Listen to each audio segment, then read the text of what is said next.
Good morning, good afternoon, good evening. Welcome to Hands on SAP Dev with Q Macro. That's me, DJ, episode 66. My goodness me. Good morning to Christian Chesh. Good morning, Tim. Good morning, Gregor, Servos, Robertino. Nice to have you back. Have you been away for a couple of episodes? Nice to see you again, Robertino. So I've got my coffee in my Hands on SAP Dev mug.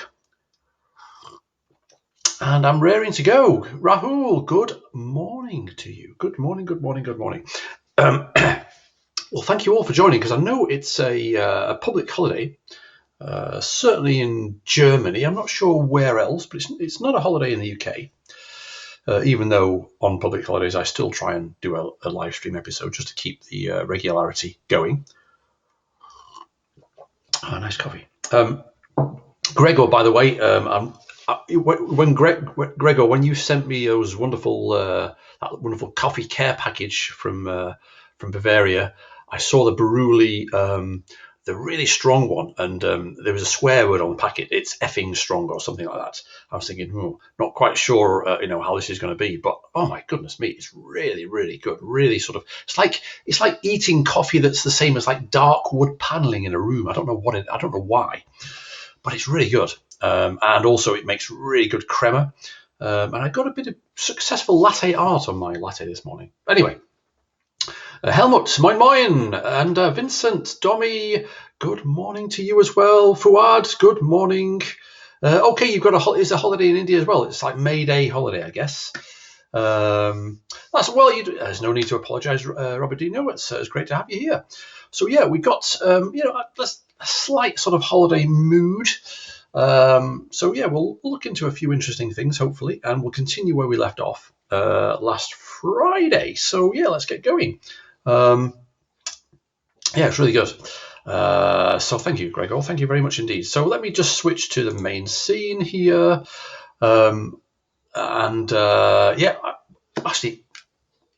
thinking actually in the normal sort of introductory scene where I've got the big video of my head and everything with the with the view from Hartshead Pike in the background. I'm thinking I might even have this as my background. This particular thing. That stuff there. I think that's quite cool with the Welcome to Hands on SAP Dev with Lolcat and Figlet. So I might do that. Anyway, who knows? So I've got a few things to share. Only a few things today. So let's have a look. There we go. So I think some of you already will know, but we have an SAP Community Coding Challenge. Thomas Young set the first challenge, and Rich and Thomas judged that basically, and it was great. It was an ABAP-based one. We've got another Community Coding Challenge, number 2. So there is the URL. I think some of you have already submitted or at least started and maybe submitted a solution, which is great. This is a JavaScript related one, and it relates to a really nice little problem on the Project Euler site. I love that site. It's such a rich set of little problems to solve, and the Collat sequence itself, or the Collat's conjecture, is a really interesting conjecture, right, to look into. So have a look at that. And read the instructions as to how to submit. It's just a bit of fun. And have a go. And it's going to be in JavaScript. So yes, I think Christian, you're here, and you tweeted the other day that I'm forcing you not only to learn Vim but to learn JavaScript. Of course. You've spent way too much time on that. That's good. It's good to know. Good morning, Andrew. By the way, good evening to you. Good evening. Have you got your wine? And if so, what is it? What are you drinking this evening with us? So that's that. My friends and colleagues, plural, Max and Vitali, had a great live stream yesterday. Was it yesterday? Yesterday. Episode 7, Max's Adventure in SAP Cloud Platform, when Cap meets Hat. So, I think some of you managed to catch that live stream, but the recording is there. So check it out. There's the recording of that. Good morning, Phil. Good evening to you. Good evening. How was the running? Did you run today, by the way? I had a fairly short, quick run today. It was absolutely beautiful. Cool, cold, damp, sort of quiet, it's like the calm after the storm type thing. Really good. So anyway, there's I've just played it by mistake. There's Max and Vitaly, and another colleague of ours, of course, is our Thomas, who's upping the stakes in terms of quality of presentation. I mean, look at this little floating head there. It's brilliant. Green screen and everything. Just noticed, does that say SAP there as well? That's quite cool. So check out Tom's video pre-recorded using CAP just on VS Code with HANA Express and everything. That's really cool. Let me just paste that there. And there we go. I think that's more or less it that I wanted to talk about. Do you have anything to share? Any updates and everything? How are you all doing? Are you all okay? Yeah, so I sort of watched the video yesterday, the recording of our live stream from last Friday, and I watched it. I thought, oh yeah, that's what we were doing. A Pinot Noir from the Yarra Valley. Okay, on the outskirts of Melbourne. Excellent. A Pinot Noir. I do like Pinot Noir. I'm partial to a very heavy wine when I get the chance. But anyway, full-bodied. So there's Tom. So where we left off last time, we just deployed this onboarding sample. And right at the end, because I was watching it, I always point over there because there's a TV in this little, what I call a games room. There's a TV over there, and I watch YouTube videos on that TV there. In fact, I'll give you a little tour. There we go. There's the, there we go, that TV there. Okay, there we go. That was a bit random, wasn't it? So yeah, and I think the thing that really struck me right at the end was, okay, well, we're deploying this. Let's do this now.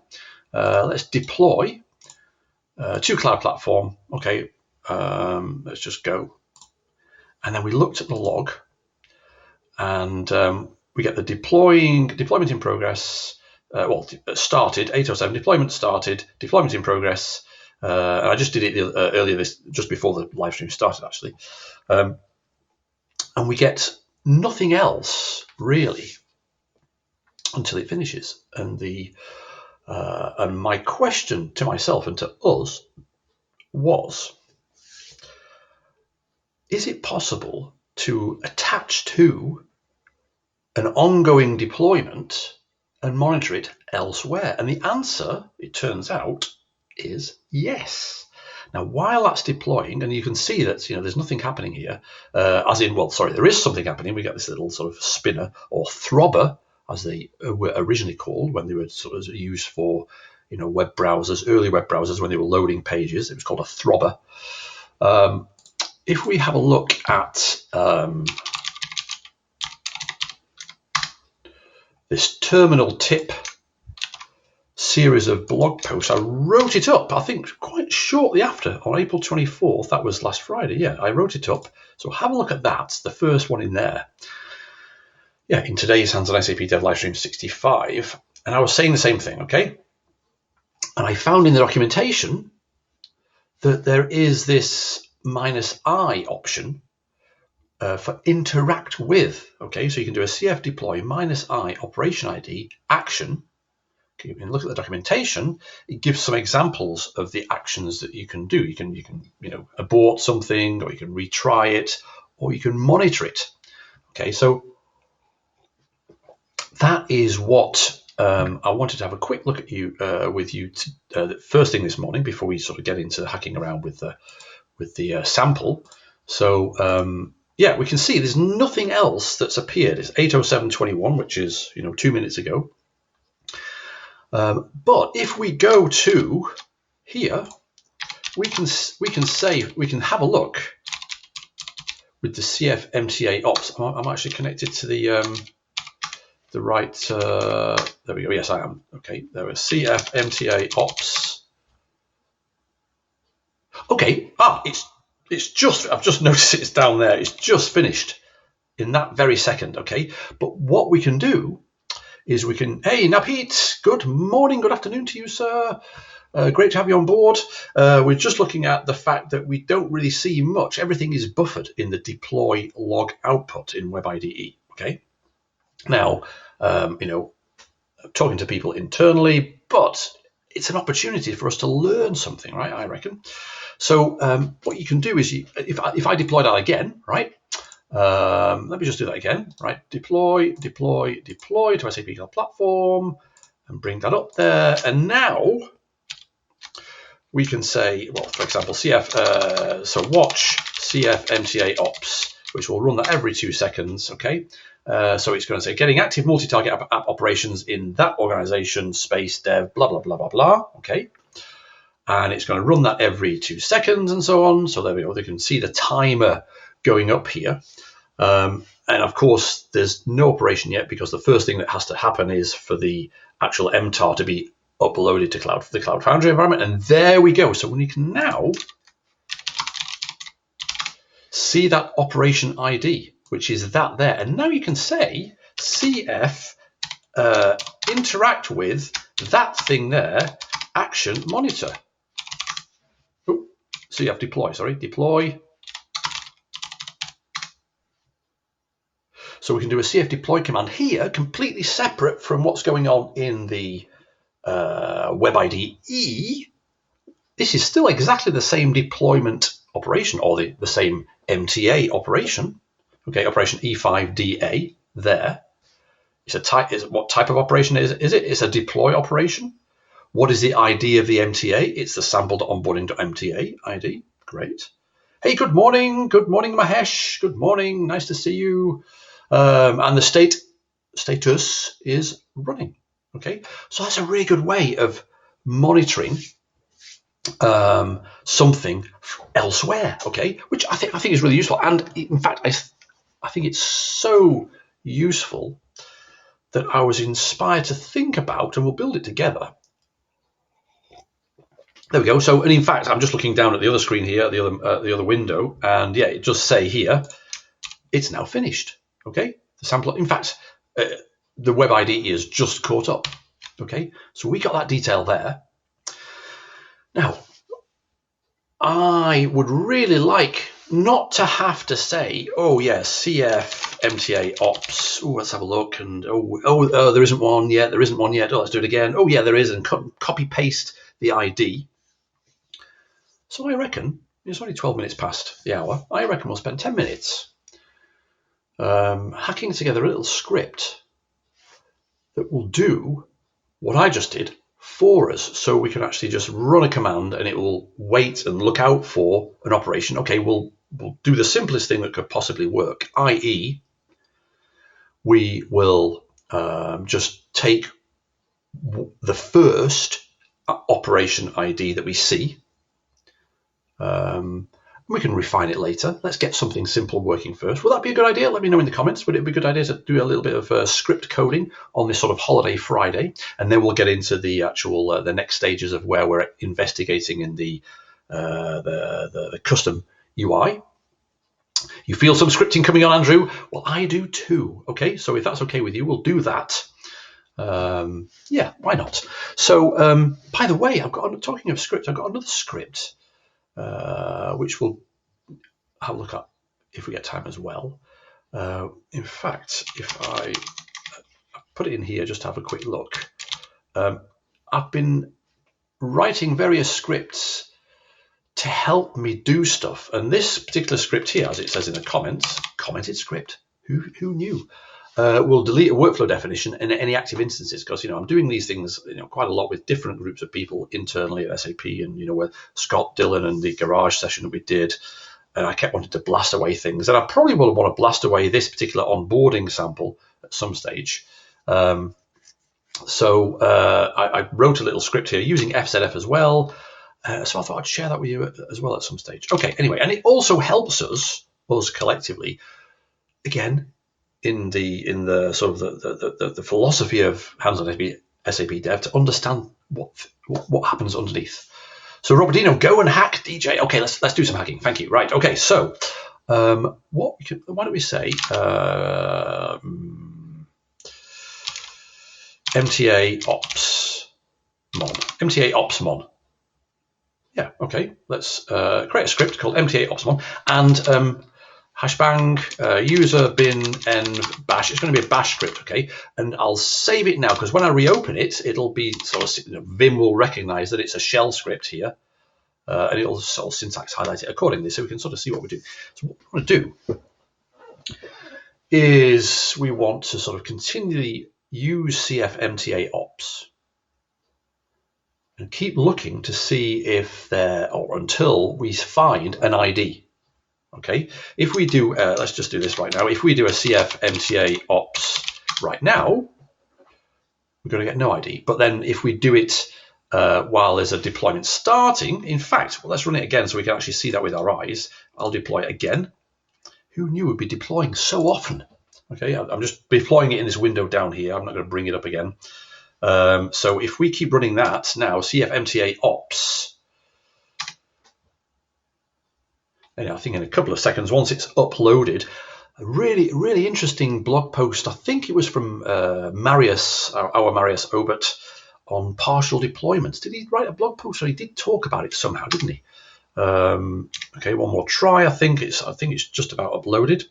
My guesstimate. No, keep going. Let's keep going. Let's keep going.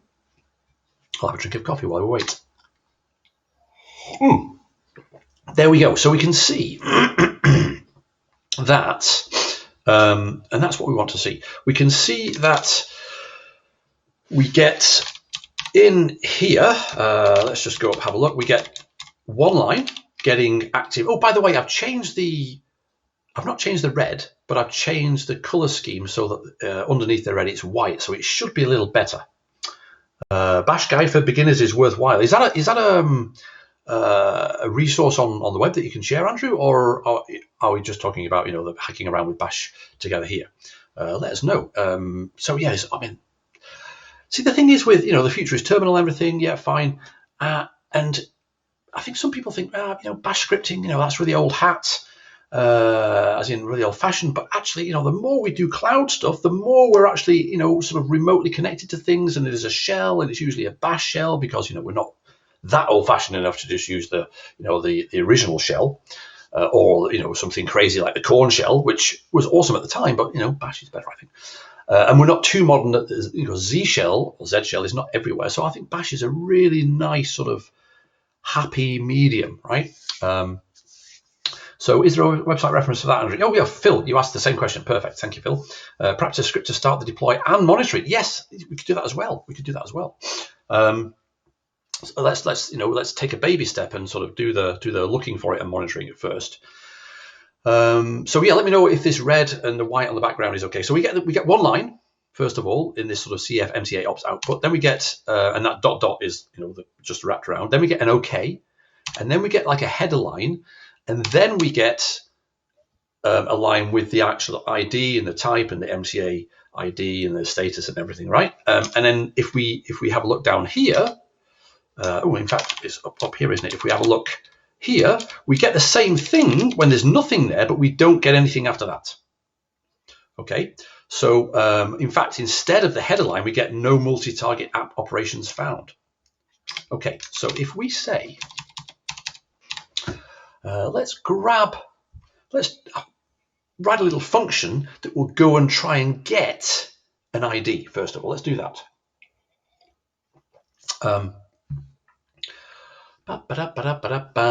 In fact, why don't we do this? Let's zoom that in. And I will, why don't we do this? Let's get this. That's the output of there. Okay, paste that in. So cat into ops where there's something. Yes, that'll do. And I'll paste that in.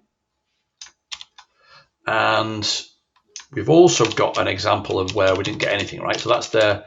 So rather than keep calling CF and hammering that while we're trying things out, let's grab that one and cat that into ops. What do we call it? Ops MTA. No, ops.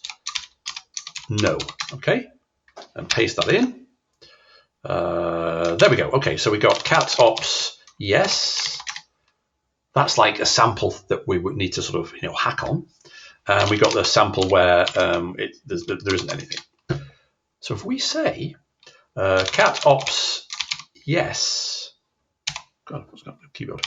Caps off, yes, okay. And then we'll pipe that into, we want to get rid of the getting, the OK, and basically also the no multi-target, because we want to get rid of the getting and the OK and also the header line. So why don't we do this, right? Set from lines 1 to 3, select line 1 to 3 and delete them. There we go. So we're immediately getting just a line with the record, let's call it, on it with the ID in there. So, and if we do that for the no, we get nothing, which is great. Okay. God, I can't believe the copy's gone already almost. So now all we need to do is let's go and pipe that into awk print $1. So awk is a beautiful processor, which we want. It'll just give us the print $1 will just give us the first of the fields, let's call it. There we go. In fact, let's just to be sure, just in case we get more output, more ongoing operations, let's pipe that also into head -1. Just give us the first line. Okay. There's only one line here, but let's give us the first line, and there it is. So there we go. We've got a nice little sort of way of getting. And if we pipe that into no, we don't get anything. Okay, so if we say here, I don't know, get ops ID function, and actually, yeah, let's just grab that. Let's copy that there. There we go, and get ops. I was trying to be clever there, wasn't I, with the thing? Get ops ID, and let's just grab that. MTA. CF MTA ops, and then pipe that into there. I found that you have to put a semicolon at the end of your thing in the function. And now we can call get ops ID. Okay, fine. But now if I deploy this again, sample on board, deploy. Yes, I'm going to deploy it down here. Oh, Andrew, what a brilliant question. Can anybody name the authors of awk? And the clue is in the name of awk itself. Yes, I can remember 2 of the 3. Oh, I'm going to guess at the third one. So I'm not going to say anything yet. I can remember the person whose surname begins with A, and also the person whose surname begins with K, who is very more famous than the other 2 probably. So MTA. There we go. Let's just try that. Get ops ID. Let's keep trying that. Oh, there we go. So it works. Okay. So now that MTA operation is 9711, etc. That's it. So now, why don't we take that? Oh, not that one. We'll take that one. Perfect. And yeah, let's do that. Paste it in to there. Okay, so we've got now this function in our bash program. Few. It worked. So I'm going to guess on Aho, Alfred H. Aho, AHO is his surname. Kernighan, Brian Kernighan is the K. Is it Weinberger? The W? I can't remember the W. That's not good. Okay. Anyway. So why don't we say here echo. What we want to do is maybe a searching for operation ... and maybe try each time and every we'll echo without a new line, searching for MTA operation. Okay, and then we'll say here MTA op ID equals the result of calling get ops ID. Okay, now Weinberger, yes. Oh gosh, that was a guess. Well, I mean, that's sort of like a out of the back of my mind somewhere. Yeah, awk. Awk is a wonderful language. So if you do one thing this weekend related to shell and terminals, have a look at awk. It's really cool. So what we want to do is we want to say while there's nothing in. Okay. MTA ops ID do we'll echo a dot. Oh, we'll echo a dot with -n, and we'll say sleep 1 waiting, and then we'll run that again. MTA ops ID equals get ops ID. Done. And then when we get it, we'll say echo. We'll put a new line because we're not doing new lines. Echo MTA operation found, and then we'll say MTA ops ID. That'll do. That'll do for now, right? MTA ops ID, is that right? So let's see. Change mod plus X MTA ops mon, MTA ops mon. Searching for MTA operation. Right, let me go down here. Well, I'll bring that up actually so you can see. Bring that up. Let's do it again. Deploy to SAP Cloud Platform. There, and bring that back up again now. Da-da-da. That's exciting. Will this work? Ba-ba. Coffee, coffee, coffee. Come on. I guess it's still uploading. Who at the age of 77? Wow. Weinberger works at Google. As do folks like Vint Cerf, of course, father of the internet, or known as the father of the. Oh, there we go! Wow, it worked. MTA operation found. CF MTA ops. Just to see if that is actually true. 172F. So all we need to do now is we'll say MTA ops mon. Go down there and say. Now we've got it. We can say CF. What was it? CF deploy -I MTA ops ID. Activity monitor. That's it. So let's try it again, right? So MTA ops mon. Searching for MTA operation. It's found. Oh, there we go. Oh, well, this deploy is still happening. Okay, so let's see what it does.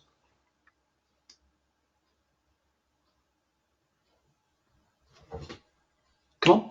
Is it doing anything? What's it's still deploying there. Okay. Operation found. Come on.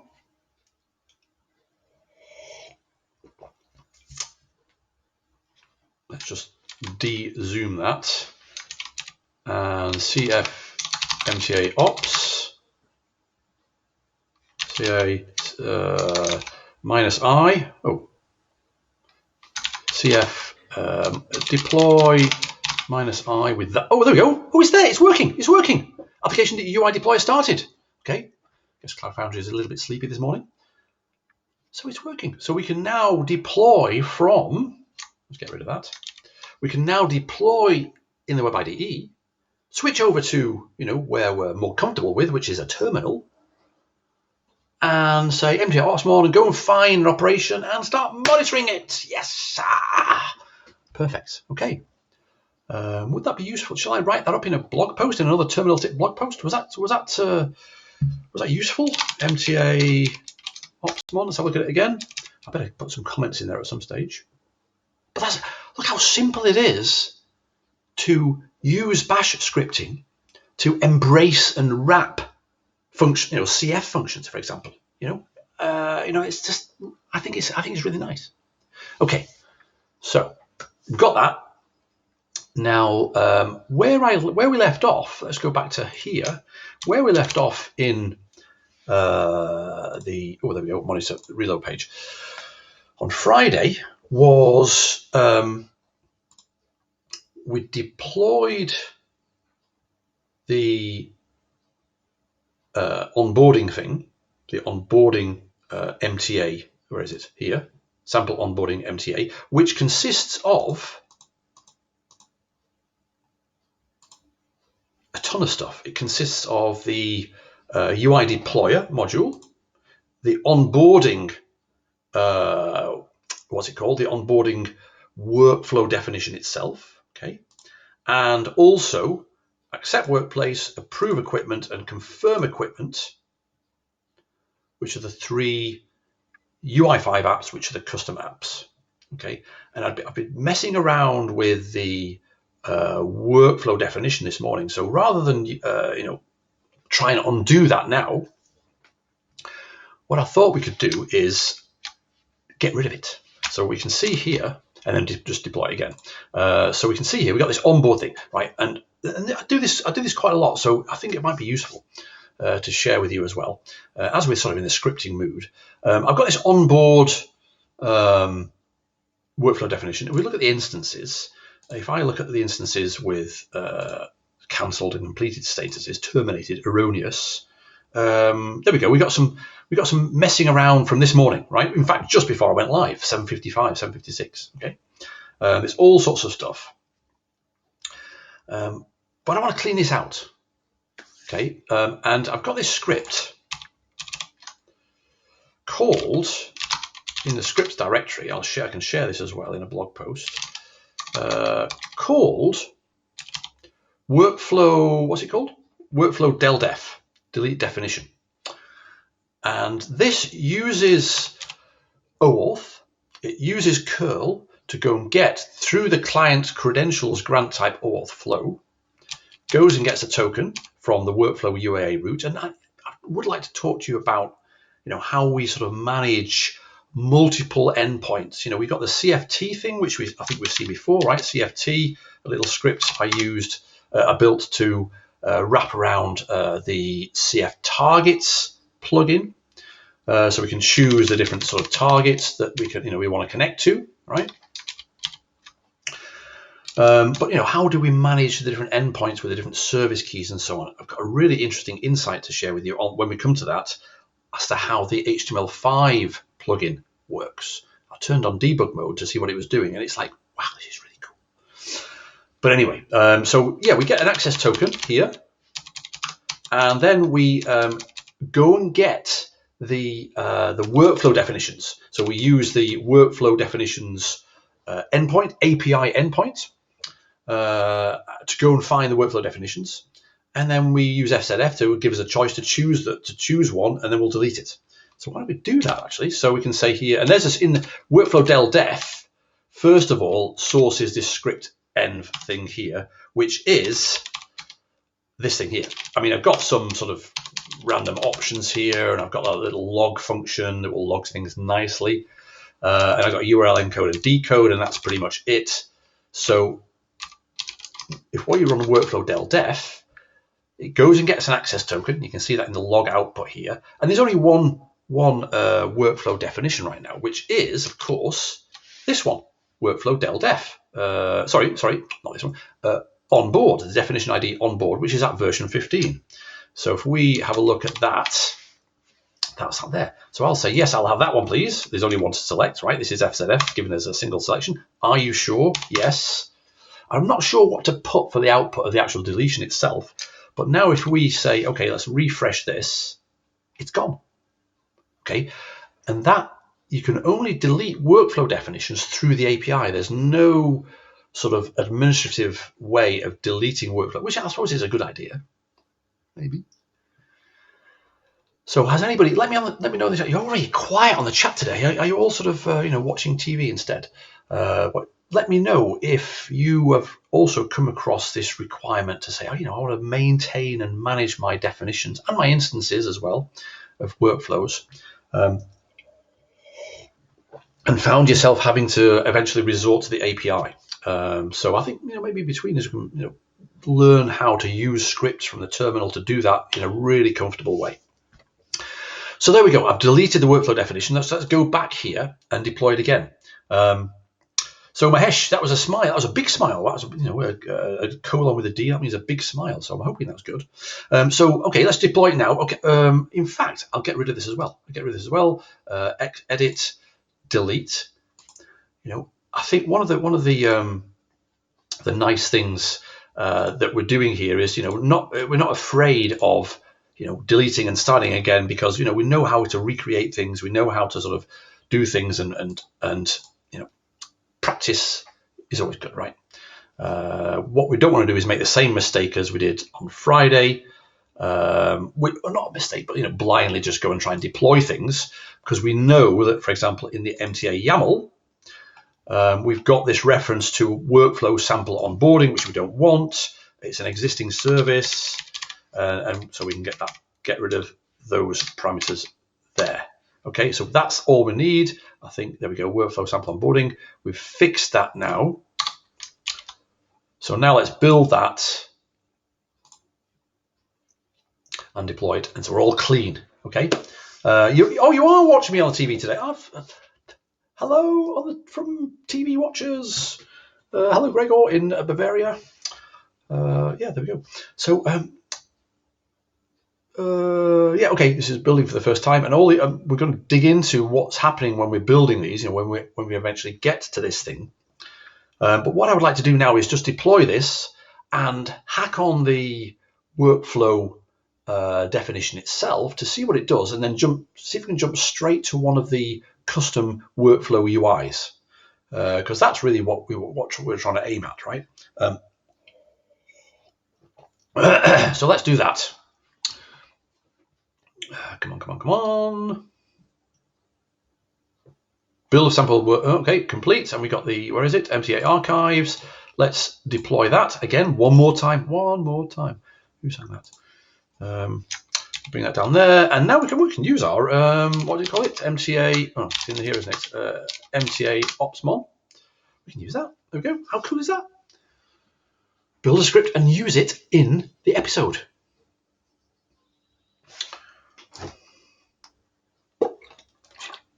So are we all clear on what we're going to do here? What we're going to do is, once we've got this workflow definition deployed for the first time, and we know it's working, the deployment's working. Oh, there's the operation. Woo! I can sort of almost imagine, like, a terminal user interface, a TUI, like, a sort of a terminal graphical thing that shows us operations ongoing. And there are things that Marius has talked about, and more particularly Max has talked about, like CF top, for example. But I'm thinking more about MTA operations. Interesting. So yeah, there we go. The UI deployer. We briefly looked at that. If I bring up a new, let's kill that there. If I say CF HTML5 list, this is what we looked at last week. We have a look what's going on here. We can eventually, there we go. There are our custom UI5 apps that are going to be used for the custom UIs in my inbox. Friday, 1st of May, I deployed it earlier today. One more time, perfect, Gregor. Daft Punk. Yeah, there is this like musical theme sort of interweaving in these recent HandsOnSAPDev episodes. Quite interesting. So, but if we do, for example, here, so if we look at the services, I didn't truncate that, did I? That's just horrible, isn't it? Trunk. If we look at the services, we can see, for example, the UI deployer. So if we say CF HTML5 list in relation to the UI deployer app, okay, it's started. Let's let this. Oh, we've got it stopped now. Perfect. Let's have a look what it's done, or let's have a look what apps are related to the UI deployer. There we go. Those are the things that it's deployed. But now, if we have a look at something related to, for example, this thing up here, the workflow tiles app router, and let's truncate those as well because it's going to be quite wide. What we saw was those three apps, SAP Cloud Workflow Samples on board, blah, blah, blah, but also relating to the portal service and the workflow service, different things. So we'll dig into this, next, I think. Maybe we'll start digging into this by digging into one of these that we know sort of what is going to be in the content of that, because we want to be able to list the content, right, and maybe retrieve it as well, and modify and redeploy it maybe from the command line. Anyway, it's deployed. So let's have a look on the monitor workflows. Let's refresh. Did it work? Yes, there we are. On board. Version 1. There we go. Start new instance. We're not going to start a new instance yet. So let's have a look now. So we know everything's working. Let's have a look at the, I just closed that by mistake, at the onboard workflow. what we've got is a really, really nice workflow definition here. Starts, it goes and gets the employee details from SuccessFactors. So that's not going to work for us because I haven't defined anything that's required. I've not even looked at the requirements for this, but it's going to go to this destination called SF, which I haven't got, and I'm not really interested in creating. Right? We want to go straight to one of the custom UIs. So what we should be looking for in this flow is there, for example, one with a little person in. So this little icon here represents the fact that this is a user task. There's another user task. So change or confirm equipment. That user task there. Okay, oops, click there. Blah, blah, blah. Yes, okay, details, priority medium. We've got some data here that's probably not going to be there if we jump straight to this, but we'll come to that in a second. Who does it go to? Well, we could hard code me right now because that's what we're going to do, right? Q macro plus workflow code jam at gmail.com. That's my ID relating to this particular thing here. And the user interface is one of these things here. Where is it? ComSAP, blah, blah, blah, blah, onboard, equip. There we go. That one. Confirm equipment. Change or confirm equipment. Okay. How do we know it's that one? Well, let's hit the select. And that gives us the ability to look elsewhere inside the workspace in our web IDE, which is like a convenience thing. Which project? Which project? Project name, application name. What's going on? Why is that not working? Maybe it has not saved it. Let's just save that for a second. SAP UI5 component. It's not a form. Select project. No data. I think that's a bug. That was working the other day. Anyway, it doesn't really matter. ComSAP Cloud workflow samples onboard equip. Right, that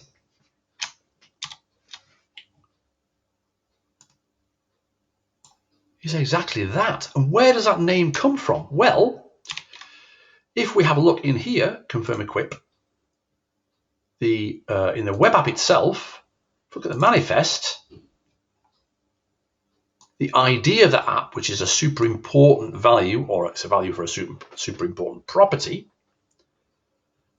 What the UI deployer does, I've been reading up on this. I mean, there's so much to dig into here. What the UI deployer does is basically get rid of the dots, okay, and that becomes then the handle on the deployed application in the HTML5 apps repo. Okay, so that's where that name comes from. Oh, question, Mahesh. What other types of custom tasks are available?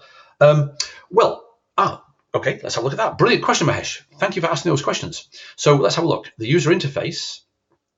Let me know if this is what I think you mean. So there are you talking about custom UIs or different tasks? So when we're talking about workflow defining workflow definitions, you have these tasks. And there are 4 task types. There's a service task where you basically, can make an HTTP call to a remote service. For example, that SuccessFactors service to go and get information from there. Or you can, call a no data service, for example, to retrieve some data. Perfect. Thanks for confirming, Mahesh. There's a script task which gives you the ability to write a little bit of JavaScript, and this is pre-ES6 JavaScript. So this, sort of, I think it's Rhino JavaScript, as in, normal JavaScript, with which you can manipulate the context. You can add things to the context. You can modify things in the context. You can look at things in the context and, set other values. Okay. So this is a script task, a really useful way of manipulating stuff in the context of a given running instance of a workflow definition. There are mail tasks, which of course, does what it says on the tin. You can send mail to people. And the user tasks, this is what we're looking at here. This is a task that then plops an entry into a user's my inbox, universal inbox, right? As in, it's a way to get a decision from a human in a workflow. Okay, this is what we're looking at here. Okay, Robert, great to see you. I'll hopefully see you again soon on one of the episodes. Have a good day. What time is it, by the way? Oh, 1:45. Right, okay. So yeah, have a good weekend as well. Brilliant. So, what type? Okay, you mean types of user interface, right? So there are 2 types of user interfaces. Yeah, I mean there's 3 if you count the no type. So the types of user interfaces, there's SAP UI5 component, which is a custom UI task, custom UI5 component that we're looking at there, or there's a form. Okay, if you want, let me know. We can look. I think, have we done forms before? I can't remember. The forms service is fantastic. It allows basically a non-programmer to do everything they need to do for a complete workflow end-to-end scenario, right? So maybe we'll look at the form service. Interestingly enough, related to the form service, how the form service works, check this one out here, ComSat BPM WUS, I'm not sure what that stands for, form player. And looking into the documentation and how it works behind the scenes, the form player is the thing that makes the form service work in the inbox, right? And the My Inbox is a wonderful construction which essentially you slot your UI5 components in, and they appear in the details section to show the details of the context that you want to show. Okay, if you remember, if you have a look at, for example, where is it? Discovering SAP workflow. There we go. Discovering SAP workflow, a series I wrote a couple of years ago. If you have a look at a user task.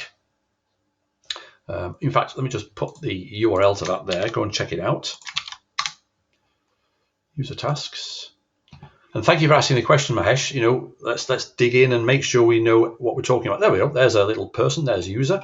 There we go. This is what I was looking for. So here is an example of a custom user task. This is the My Inbox. The whole thing is the My Inbox with, of course, the master detail. The master contains all the individual user tasks that are for me, in that particular case there. And the detail of the user task that's selected, okay, is related to a user task in a running workflow instance, right? So, for example, when we look at this thing, if we look at the show instance, have we got one? Status. Oh no, I've deleted everything. Okay, but when we create an instance in it, hopefully shortly, we'll see that there's a user task waiting, right? And if you look at in fact, a user task is a thing. This is a really long answer, but hopefully it's okay. API, Business Hub, Workflow. We look at the workflow resources on the SAP API Business Hub, which are here. User task instances. Okay, this is is that the old one? Workflow. Oh no, that's right. Workflow API for Cloud Foundry. Yes. User task instance. So that a user task instance is a thing. It's a first-class citizen in the workflow API. And where are we? So the answer is basically you can create a form, which is like, click, click, click, click, click. You got a really nice form, generic form, or you can create your own custom component. Or if you don't supply anything, or if you supply a broken component, it can't be loaded. The workflow, the My Inbox will just display a really generic, basic. It won't crash. It'll just show you, the title of the context or whatever, and just show you that instead. Okay, it won't give you any sort of choice buttons, the decision buttons. So that was a really random answer to that question. Mahesh, let me know if that answered the question. So most of the demos are form-based. Yes, they are. So this is why we're looking at the custom task UI, because that's really exciting. But also, things have changed with Cloud Foundry, of course, in the way that you have to, of course, grab the information from the API, from the task processor, and also do the updates to the running context once the person's made the decision, and that's what we're hopefully going to get to eventually. Anyway, okay, so that's that. So let's have a look at this change or confirm equipment here. We've got the details. Also, let's just put that there. That information there is not going to be there in what I intend to do. So for DJ, right? Okay, let's put that DJ there. User interface is going to be that, which is fine. But now what we'll do is right at the start.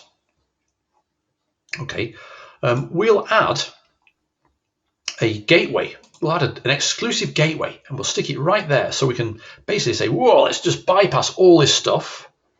Okay, thanks for confirming, Mahesh. Bypass all this stuff, and we'll say here, let's just make that a little bit smaller. Click on that exclusive gateway and go whoa, all the way to change or confirm equipment. Okay, let's bring that up there. And that now should be the default in that gateway there. And this thing here should be, I don't know, it doesn't really matter because we're not interested in going down this path. Condition context dot x equals 1. Okay, that's not gonna exist, right? There we go. So let's try that. So all I'm doing is I'm sort of short-circuiting with a cable this workflow definition, so it'll flow straight to here. Okay, save that. Let's just double check I got everything right for the change or confirm equipment. Change of equipment, yep, fine. Who's it going to? It's going to me. That's fine. We're not going to sort of choke on any sort of deeply nested properties of the context that may cause it to choke.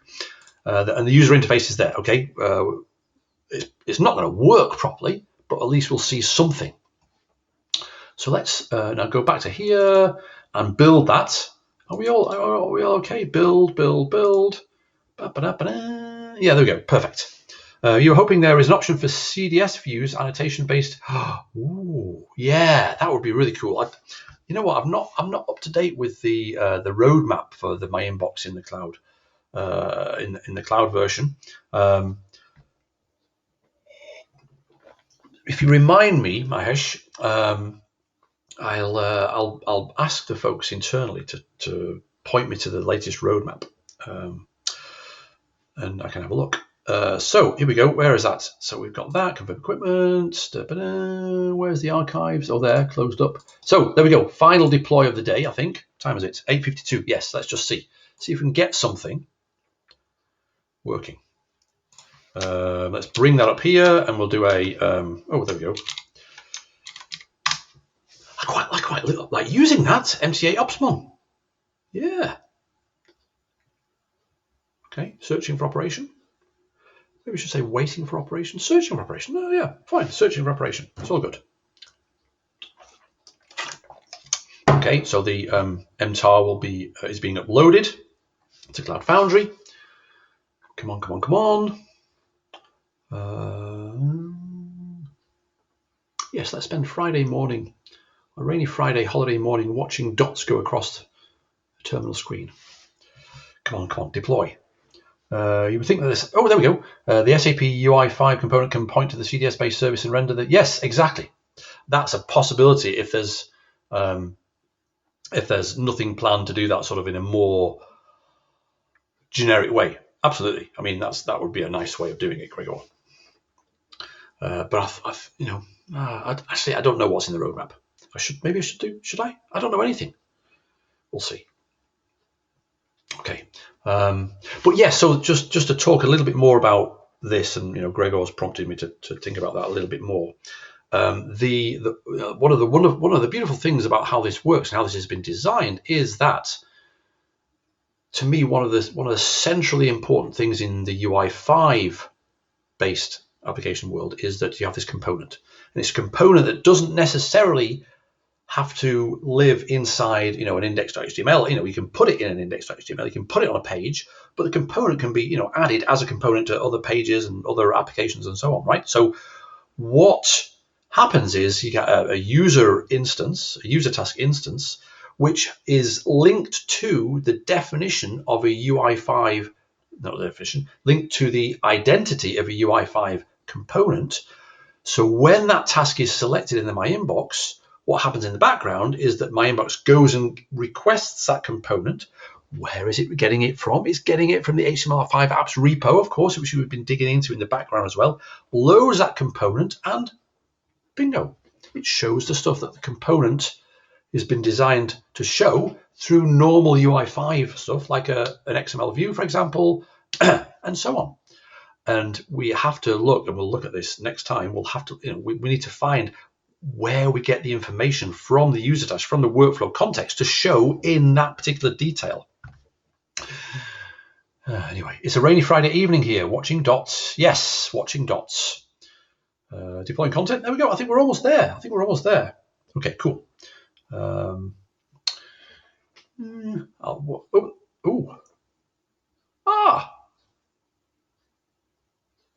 no. It should be a double equal, shouldn't it? I should really have a validation here, shouldn't we? Basically, what I've just seen here, okay, the retry is not going to work, is it? So let's just cancel that for a second. What it's saying here,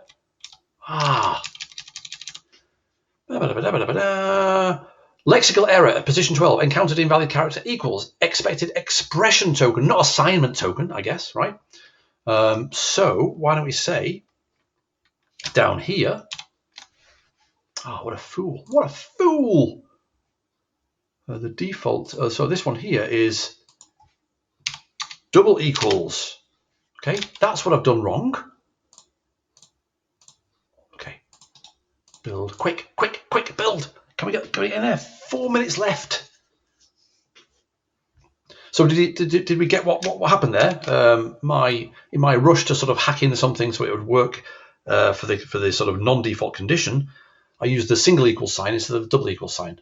So the single equals is an assignment. This is what I'm assuming is wrong, right? The single equals sign is an assignment, and we can't do an assignment in one of these condition expressions.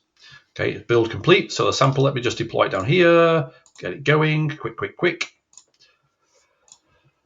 There we go. Andrew Barnard. Why do I keep saying Bernard? Sorry, Andrew. So instead of a Fury Launchpad application loading the component, the my inbox request component. Yes, exactly. So the Fury Launchpad launches the component, which is in my inbox. But you can have components inside components if you want to. And a component doesn't have to be a complete UI. It can be just a little button, for example. We can have a button that does lots of interesting things when you press it as a component. Then you can load that component into another app. So yeah, the whole way that the Fury Launchpad works, one of the key mechanisms is the whole idea of components. And that's also why when you go from one app to another, or when you go from the tile display in the Launchpad and you click on a tile and you go to an app, the main URL doesn't change. You're not navigating from an HTTP perspective in the URL. Different components are being loaded in and unloaded and so on. Gregor, is there a test option before deploy? Yeah, I would like one of those. I don't think there is, though.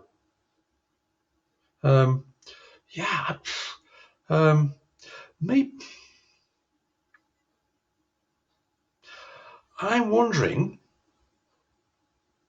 I mean, the thing is, what is the thing that gave us that error? It's when we try to push it into the workflow instance, right?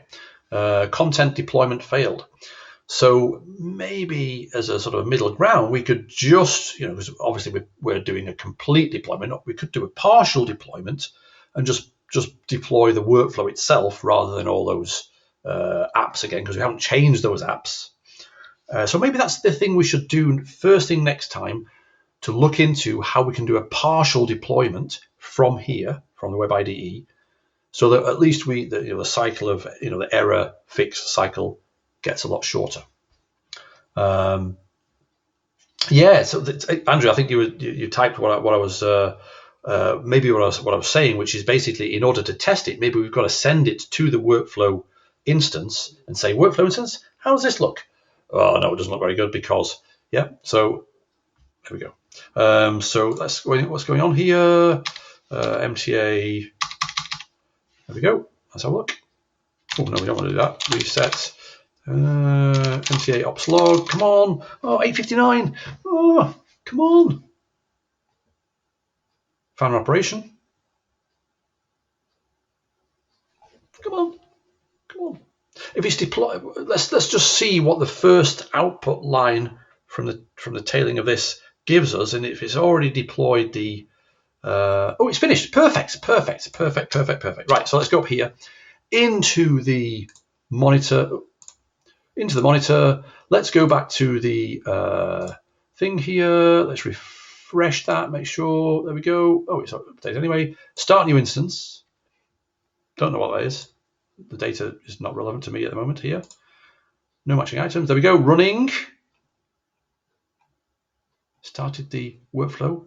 Okay. Let's refresh. Hopefully the default route will have been taken. What's happening here?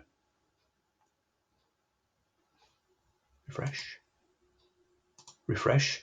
See, having played around with the workflow execution, when there's a delay like this, it usually means that there's something about to explode or go wrong, and it usually means it's my fault as well.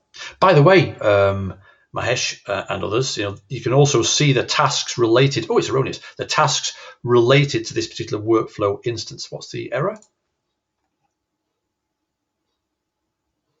Oh, okay. I was trying to be too clever there with the well, not too clever, too lazy with that context.x. There's no context.x. Okay, so we'll do that next time, and we'll have a look. We'll take a first look at that confirm equipment custom UI, so we can start digging into how it works. I think between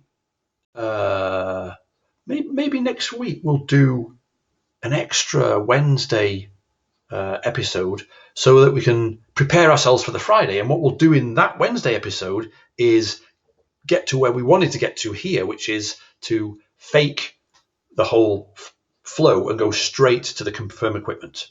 How would that be?